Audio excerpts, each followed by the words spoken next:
This map illustrates the 17th century Indian subcontinent. Vast territories labeled Mughal stretched across the north, while powerful sultanates controlled the south. Squeezed between them was the Deccan Plateau. For locals, this meant enduring crushing taxation and a complete absence of religious freedom. To hold on to their ancestral lands, local Maratha chieftains had exactly one survival mechanism: they submitted.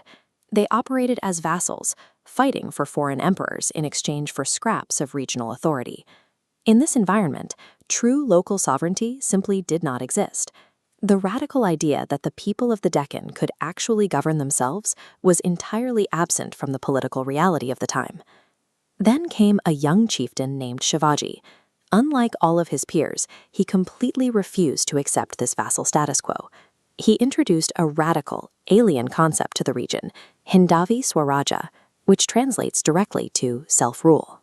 In a climate where every local leader served an emperor, demanding complete independence was unheard of. Taking on the era's greatest military superpowers with a small band of mountain farmers seemed like an act of collective suicide. But in doing so, he was defining the legal and military framework for a self-governing India. The Sultanate armies were massive, heavily armored, and built for traditional, slow-moving pitched battles. Shivaji's rebel forces, on the other hand, were small, light, and highly agile. To bridge that massive gap in sheer strength, he turned the Sahyadri Mountains into his primary defensive weapon. He perfected Ganimi Kawa, or guerrilla warfare. Instead of fighting on open plains, his units used their speed to lure massive enemy columns into narrow mountain passes, where a numerical advantage meant absolutely nothing. The historical proof of this doctrine was the confrontation at Pratapgarh against the formidable general Asal Khan.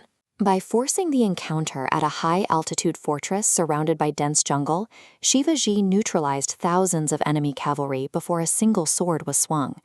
He defeated massive empires by changing the rules of engagement. Geography itself became his great equalizer.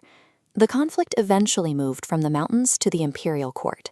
In 1666, high-stakes diplomacy landed him under strict house arrest by the Mughal Emperor Aurangzeb inside the massive walls of Agra Fort.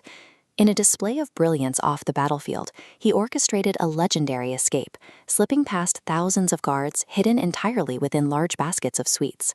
He returned to the Deccan virtually untouchable. At this point, he stopped operating as a rebel faction and began functioning as a de facto independent state. He built out serious administrative infrastructure. He reformed local agriculture to support his growing population, and, recognizing the vulnerability of his coastline, constructed the first formidable Indian navy.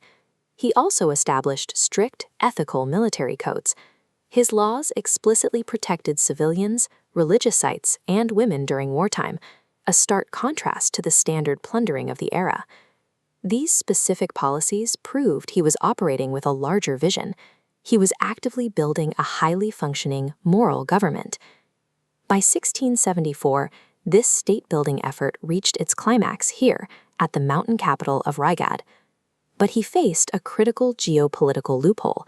Despite controlling vast lands, a robust economy, and a massive military, rival empires legally viewed him as a mere rebel chieftain. That meant he couldn't sign binding treaties or forge official alliances.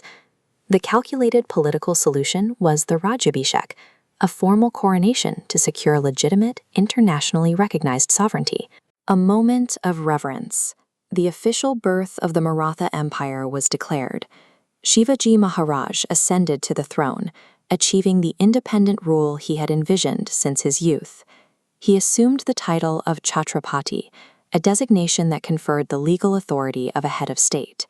He immediately established a new calendar and began minting his own gold and copper currency, the Shivrai.